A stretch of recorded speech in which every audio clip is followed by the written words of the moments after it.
I started making this body of work just prior to lockdown, and it's been really interesting in the sense that material shortage was a real issue for me, and once we were in lockdown it became really difficult to get materials, because mainly I worked with building materials like plaster, and there was a massive shortage of that anyway, and then only to find that the couriers wouldn't deliver plaster, it turned into a complete nightmare. Plus paint and other materials that I tend to use were also not available, so it became a matter of what I had in the studio that I thought I could make something out of that would turn into a cohesive body of work.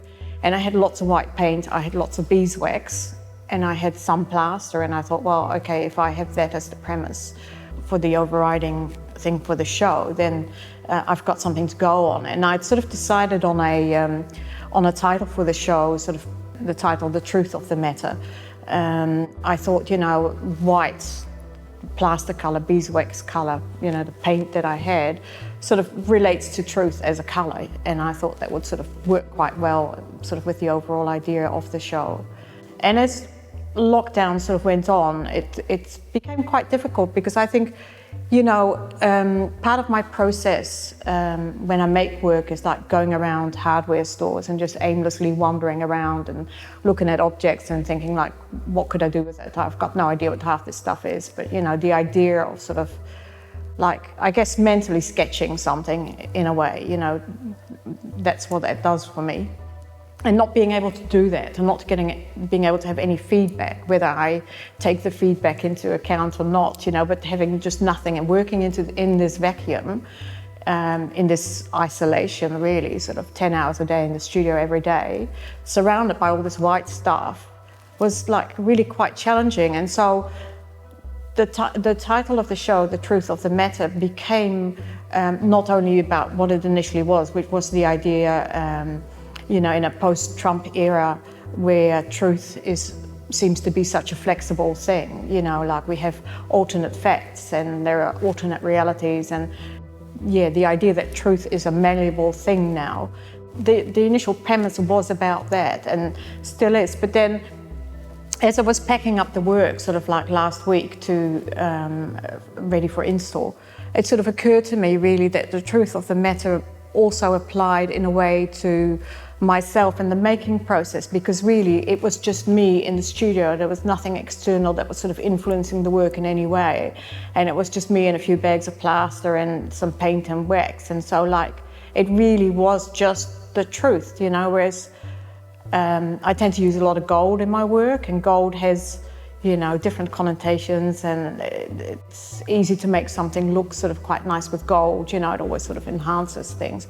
Whereas the sort of rawness of plaster and wax, really, there's an authenticity about that that material that conveys. And I think, for me, it became a sort of personal thing, with the COVID sort of intensifying that whole idea of that sort of, that it was just myself and what I was and what I was making as an artist.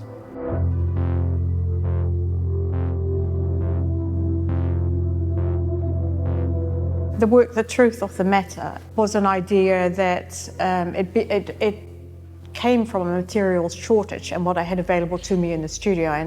And I worked with cardboard. Cardboard is the armature for the work. So like I start with cardboard and then it gets plastered, then various processes get applied, and then we go from there. And so because of lockdown, it was really difficult to get stuff. So it was, what do I have in the studio? And I happened to have, a good sort of 60, 70 boxes of the same size. And I thought, well, I'll start with that and I'll make 30, just a random number really, and I'll see what variations I can get into that. And I was sort of, it was an interesting process, because initially I thought, oh my God, this might be quite tricky.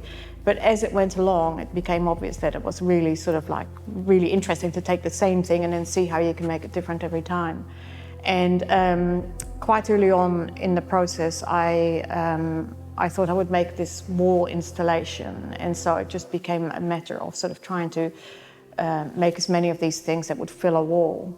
And all the surfaces are different. Wax came into it, beeswax came into it. Again, due to material shortages, it was something that I had sitting in the studio as a used to work with encaustic as a painter when I was still painting. Yeah, it was really interesting how it sort of shifted that whole body of work by using materials that I might not have otherwise. Level measure, my work is based in minimalism, and of course Donald Judd being the sort of figurehead of that era, if you like.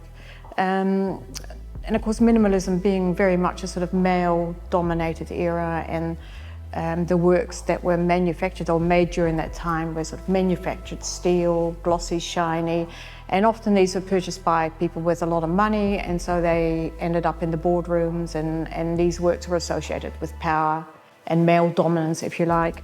Level measure is my version of that. It's handmade, so not manufactured. It's hung like a Judd work, just as a sort of like, but mine is crushed and battered and, you know, not shiny and manufactured. And it's really a sort of taking on that whole era of minimalism and the male domination and the perfection of that era, and just maybe poking some fun at that.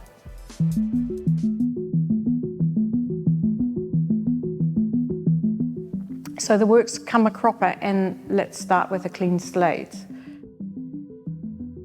The idea behind those works is, particularly the one Let's Start with a Clean Slate, is, you know, the form is really crushed and altered. It's painted white, so, you know, presumably it's whitewashed, if you like, considering the cardboard colour underneath. The idea is really like, can you really start with a clean slate? You know, often that phrase is sort of thrown around in politics, you know, let's start with a clean slate, let's forget that this ever happened and just start again. But can you really? Well, you can't. There are always marks, there is always baggage, there is always things that passed, and so that's the idea behind that work. The other work, Come a Cropper, again, you know, it's a sort of nudge towards the political landscape that we find ourselves in. I mean, it's really a shambles at the moment. It's a shambles everywhere you look, and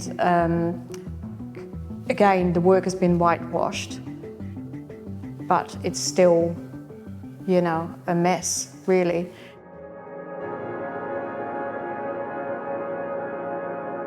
Yeah, so Overblown is a floor standing work. Part of the putting together an exhibition is to think about how pieces of work relate to one another and how the physicality affects these works. And I felt that, considering I was making this large wall installation of small works, it would be really great to have something really big and sort of hulking, if you like, talking to these smaller multiples. My tendencies are to make wall objects, considering my background as a painter. The wall is sort of a thing that I naturally veer towards. But sort of interested in getting things off the wall and onto the floor and see how that relates to the work on the wall and also what it does to the space. Obviously, you navigate an object that's on the floor very differently to what you do on the wall. It's sort of you walk around it interferes with the space and it sort of controls movement in a way. And so it's been a really interesting process to make something like this. Just the logistics of making an object like this has been quite challenging because the thing is quite heavy and takes up a lot of room in a studio that is absolutely inundated, particularly during this lockdown period where there was no possibility of putting stuff anywhere else. It just had to remain in that space.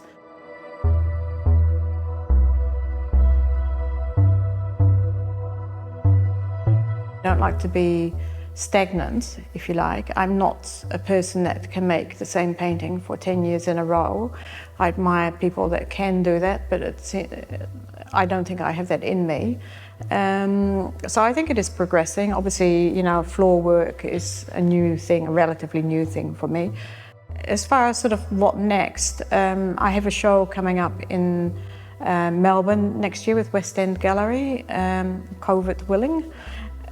Also a project in Houston in Texas with Grey Contemporary.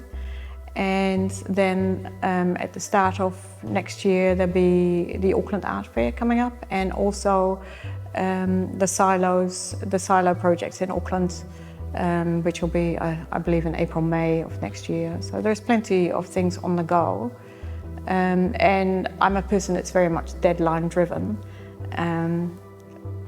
So I imagine great things will come out.